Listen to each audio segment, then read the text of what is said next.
dire-diretso na to hanggang doon sa tatrabaho namin. Yan, to bagong gawa yan, yung mga sidewalk niyan, tagal din ginawa yan. At pinaluwa yung sidewalk. Yan ang ano rito, ang pinapaganda yung sidewalk, yung kalsada. Yan yung ganyan sira-sira. Nakita niyo yung mga tao, ginaw na ginaw. Ang kakapal ng jacket niyan. Talagang tagos sa buto ang ginaw. Kahit wala pang yelo. Ayan, at may nagrarally pa doon. Hindi, nangangampanya yan, ganyan lang. Nangangampanya ba? Hahawak lang ng ano. Ayun nga pala, yan, ang style dito ng mga...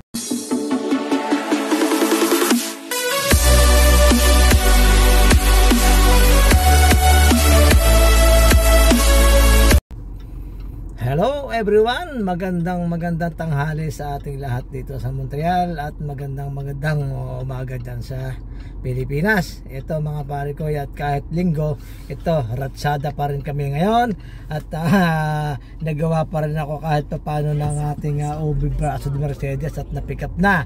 Ngayon didiretso naman kami doon sa Home Depot at saka sa Obot at mamimili kami ng gamit. Ayan ang aming trabaho dito. Kahit linggo, wala nang pahinga yan. Ratsada pa rin. Anong gagawin pa? Wala na tayong gagawin kundi ganito. At pagkatapos noon, pupunta pa kami ron sa aming hawak na building at maglilinis pa rin. Ay nako, ay wala na. Gabi na kami makakauwi nito. Yan, anong oras na? Alas 3 at nag-backward na nga pala ang oras namin dito sa Montreal. Kaninang pagising namin, ibit ka ko ang oras ay magkaiba. Yan. Ay, yung nga pala, yung aming anak ay aming susunduin dito sa metro. Belga nga pala ang tren. Ito daw ay isang buwan. Ay papasok ko yung anak ko sa trabaho sa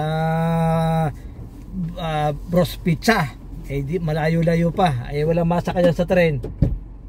Ayan, ito na late na. Aming hahatid pa sa trabaho, late na. Walang masakyan tren eh. Hahatid pa namin pero mga 20 minutes lang naman simula rito hanggang doon sa kanyang trabaho. Eh kanina pa nag-aabang ng tren to. Visit na train na yan. Visit na STM. Lagi nang nag-strike. Ganyan dito.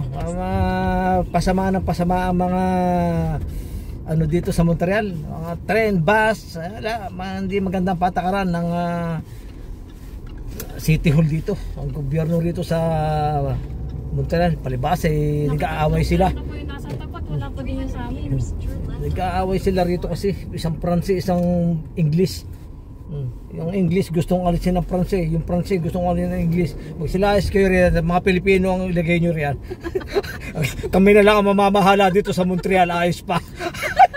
Daming project matatayo. Ay nako, ito nga may isang kakandidatong Pilipina rito eh. Ano bang pangalan niyan? Butuhan nga pala ngayon dito sa Montreal at hindi pa naman ako butante rito kasi hindi pa kasi tayo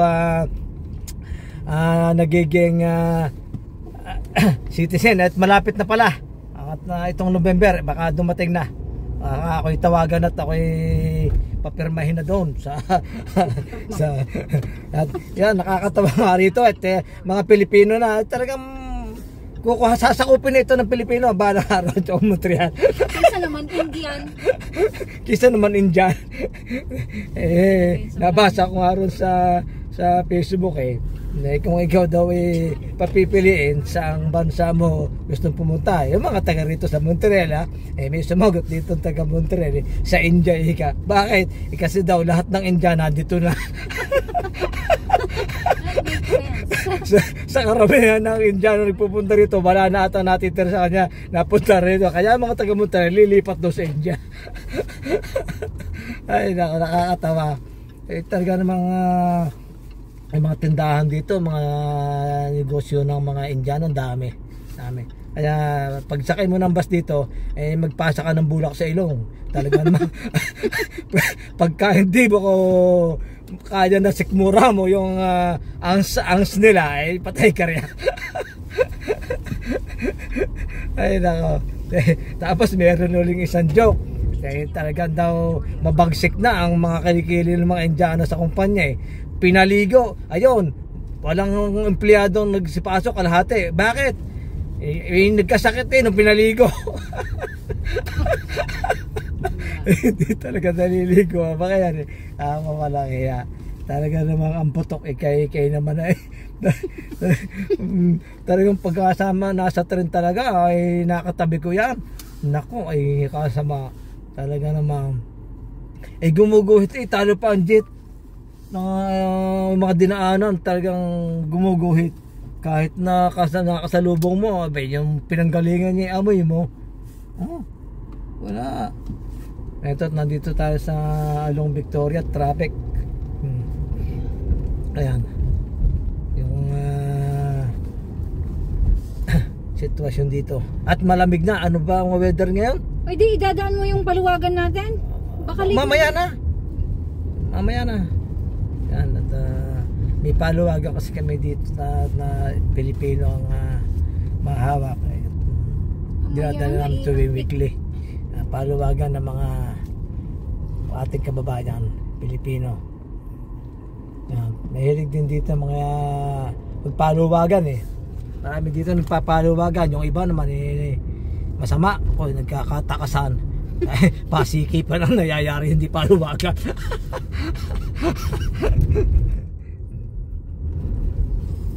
Yan, traffic pa. Kami na-late ng pag-alis kasi yung pipick up ng braso de Mercedes late dumating. Sabi alas 12 alas 3 na dumating. Kaya ano pang mayayari nito? Gagabihin na bago makauwi. Hindi pwede kasi yung paluwagan natin kailangan may time. Late naman na si Hana, dapat dinaan na. Diba na? Ayan, isa pang problema rito, 30 na nga lang ang speed dito sa kalsada na to. Ang babagal pa ng mga driver. Pero mga Diyos lang tumatakbo. Walang nagmamadali nga kami, maliit na yung anak ko. Mababatukan mo ko nga ito eh. Ayan o. Oh, yan o. Ano ba yan? Parang minana ang pa. Hindi may tapak sa silinador. 30 na nga lang, tatakbo ka pa ng Diyos. Ayan ako. Yeah, 30 ang maximum. Sus Maria, 30 napakabagal nga nun eh. Hindi ako sa atin na sa Pilipinas nagtatakbo ng 30 pagka maluwag ang kalsada. 60 agad ako roon. Pag maluwag, bilis-bilisan mo naman. Di naman, wala naman pulis. Alisto ka rin. Matalas ang mata mo. Driver ka nga eh. Kakainip mag-drive dito, lalo dito sa partang loob na ganito. Ang babagal. Masama niya pagka yung matanda pa nasundan mo, ay siya hanggang kung saan siya pupunta din nakasunod ka. Hindi ka naman maka-overtake kasi dito double parking. Main road double parking. Yan, hindi ka rin maka-overtake. Tapos siyempre marami ka sa lubong. Ayun ako. Ayan, nanlagas na ang ating mga puno rito sa Montreal yan. Mga tira-tira na lang ang may mga dahon-dahon na makukulay. Kunti na lang siya. At napakalamig na. Positive 1 na nga eh. Ayun ko ngayon, hindi ko na-check ang weather ngayong araw na to eh. Kung ano. Ayan. At tayo mga naka-jacket na mga nasa labas oh. Mga ginaw na ginaw yan. Sumusuot sa buto ang palamigan.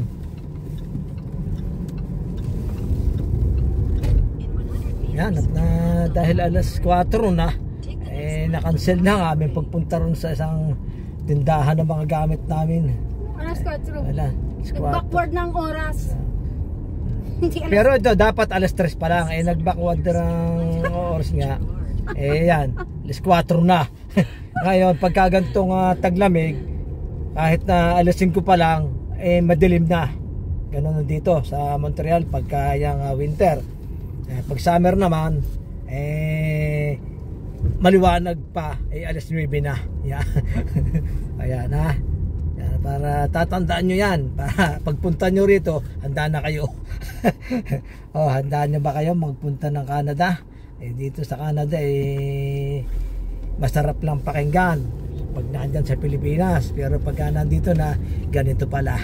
Maraming Pilipino umaangal dito. Lalo yung ibang mahihina sa lamig. kabata-bata pa sumusuko na raw sa lamig. Wala naman siya magawa, nandito na. Kaya pag daw nakaipon, uuwi na uli dyan. Ganito dito.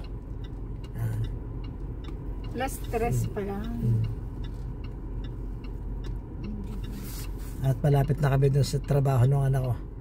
Paglagpas ng kalye na yan. Yan sa kanto na yan, kakaliwa kami. Nandun yung kanyang nagtatrabahoan.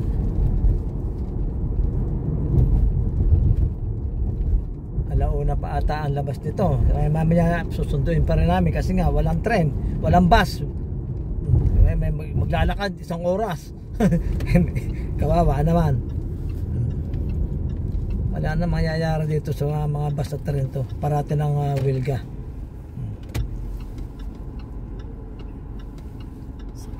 Yan, doon siya nagtatrabaho sa Pizzeria. Pizza Bros. Yan. Yan siya. Panggabi tong anak ko Hindi po, ipakita ko na lang ang trabaho. Ayan, ito na siya.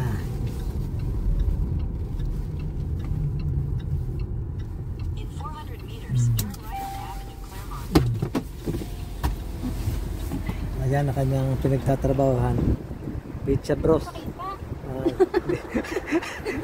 Bakit na lang? Okay na, sige na. Ayan, at nagbago kami ng plano. Ala na, alas 4 na Diretso na kami sa building para maglinis. Kasi may gahol na baka sa Miyerkules na lang kami pumunta ron sa tindahan ng gamit. 2 building yung lilinisan namin. Yan, ganito kami sa Canada. Pagkatapos magtinda ng kakanin, ito Yan, naman. pagkatapos magkakanin Sabado at Linggo, ito pa. Pero kung hindi nga kami nagkakakanin, nalinis na namin nung Friday pa. Masarap naman, masaya naman. Ito, ganda-ganda rin ang kinita namin sa loob ng isang araw. Ayos din. Ganun talaga ang buhay. At nandito na tayo sa Sherbrooke. Dire-diretso na to hanggang doon sa tatrabaho namin. Yan, to bagong gawa yan. Yung mga sidewalk niyan, tagal din ginawa yan. At pinaluwa yung sidewalk. Yan ang ano rito. Ang pinapaganda yung sidewalk, yung kalsada. Yan yung ganyan sira-sira. Nakita niyo yung mga tao, ginaw na ginaw. Ang kakapal ng jacket niyan. Talagang tagos sa buto ang ginaw. Kahit wala pang yelo. Ayan, at may nagrarally pa doon. Hindi, nangangampanya yan, ganyan lang. Nangangampanya ba? Hahawak lang ng ano. Ayun nga pala, yan, ang style dito ng mga kandidato. Yan, nangangampanya sila. Ganyan lang ang style. Oo, tatayo Kasimple. lang dyan sa magilid-gilid. Tatayo lang sa metro station, sa mga tindahan, may hawak na kaya placard na kanilang pangalan, ganyan. Yan. Ganyan lang kasimple. Wala nang fake egg pang pabanda-banda pat mga uniform. Mga Wala batuhan dito. ng mayor. Yan. Mayor, councilor, ganun ata ngayon. Hindi ako bumoto, hindi ko alam sino boboto. Ayan ang style dito ng mga mayor, ba't ka councilor dito? Yon ang ano daw ngayon, mayor at saka councilor. Pinabayan tayo ng kandidato. Ayan.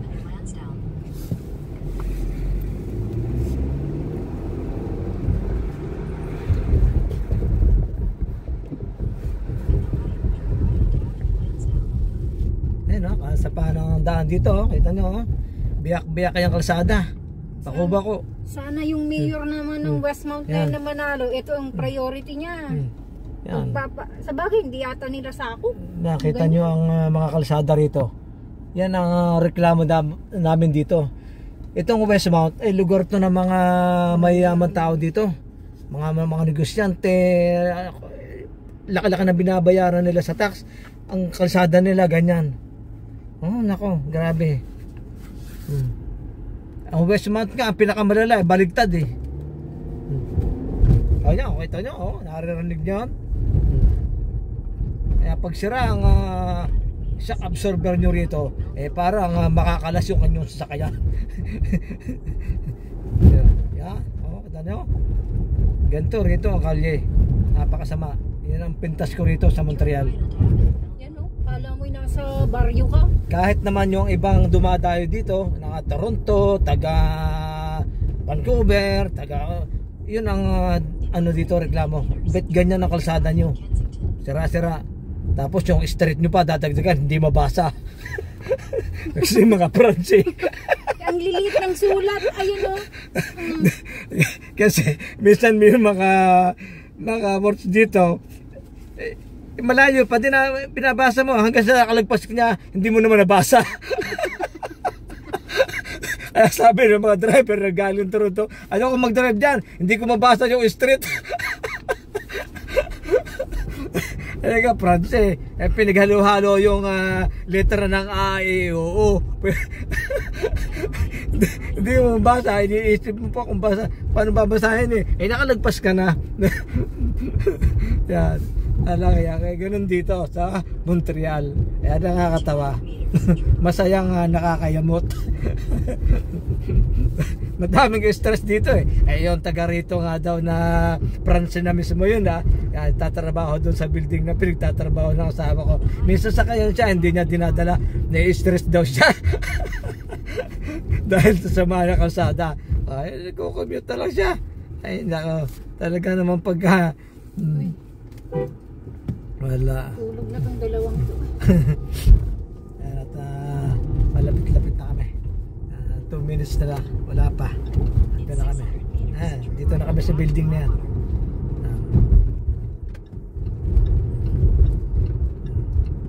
Ito yung building na aming lilinisin yan. Dito na kami sa kanto. Okay, andito na lang mga pare ko, at maraming salamat sa inyo lahat, sa ating mga subscribers. Shout out sa inyo lahat. Magandang araw sa ating lahat. Susunod na video natin, samahan niyo muli ako sa aking mga video. Maraming salamat po. Bye bye.